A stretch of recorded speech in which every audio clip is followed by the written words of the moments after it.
Kami awali, Assalamualaikum warahmatullahi wabarakatuh. Kami dari kelompok 3 ingin mempresentasikan hasil diskusi kami tentang laporan keuangan tahun 2022 untuk PT BC International Tbk dan PT Indonesian Tobacco Tbk. Dan dalam kasus ini ada beberapa soal.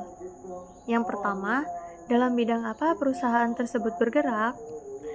PT BC International Tbk sendiri bergerak di bidang pertanian atau agrikultur, sedangkan PT Indonesian Tobacco sendiri bergerak di bidang manufaktur atau tobacco.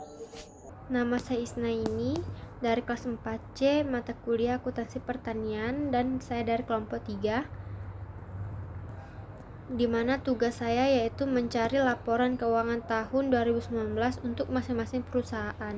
1. PT BC International Tbk, 2. PT Indonesia Tobacco Tbk.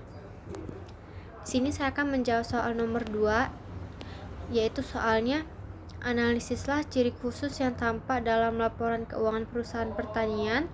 Tampak di laporan apa dan bagaimanakah penempatannya di laporan keuangan? Pertama ada PT Tobacco. Tampak di laporan arus kas dan penempatannya dalam laporan arus kas perusahaan manufaktur dibuat sebagaimana mestinya dengan menggunakan metode tidak langsung. Sedangkan PT BC tampak di laporan arus kas dan penempatannya dalam perusahaan pertanian. Laporan arus kas dibuat secara terperinci dengan menggunakan metode langsung. Dan di sini ada contohnya, contoh laporan arus kas perusahaan PT Tobacco dan PT BC. Sekian dan terima kasih dan akan dilanjutkan oleh rekan saya.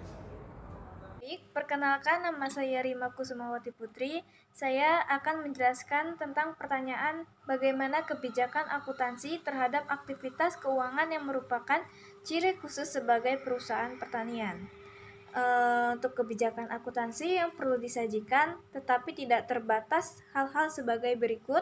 Yang pertama itu pengakuan pendapatan laporan realisasi anggaran, lalu ada pengakuan pendapatan letter of credit, lalu ada pengakuan belanja, lalu ada pengakuan beban, prinsip-prinsip penyusunan laporan konsolidasian, investasi, dan lain-lain. Baik, perkenalkan nama saya Adi Iresinta Nenggolan, NPM 227555081, kelas 4C KTP.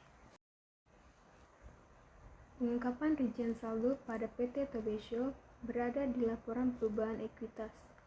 Saldo sebesar 47 miliar 36 juta.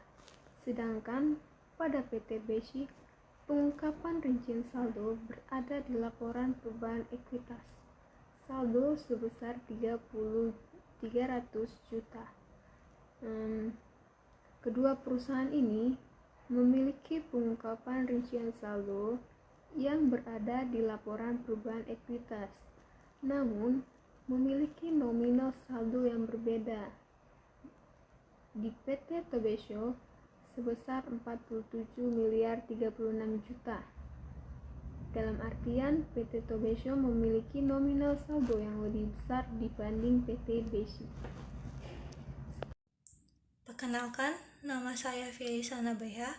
Saya akan menjawab pertanyaan tentang jika saudara ada investor, kemudian menghadapi pilihan investasi perusahaan mana yang akan saudara pilih, mengapa?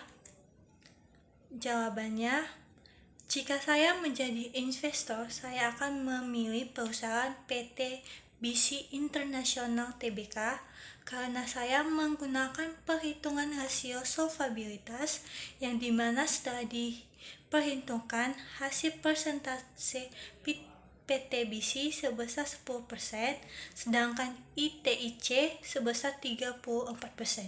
Keterangan di mana rasio solvabilitas semakin tinggi persentasenya semakin tidak baik karena akan terjadi risiko gagal bayar utang sehingga terjadi pailit. Terima kasih.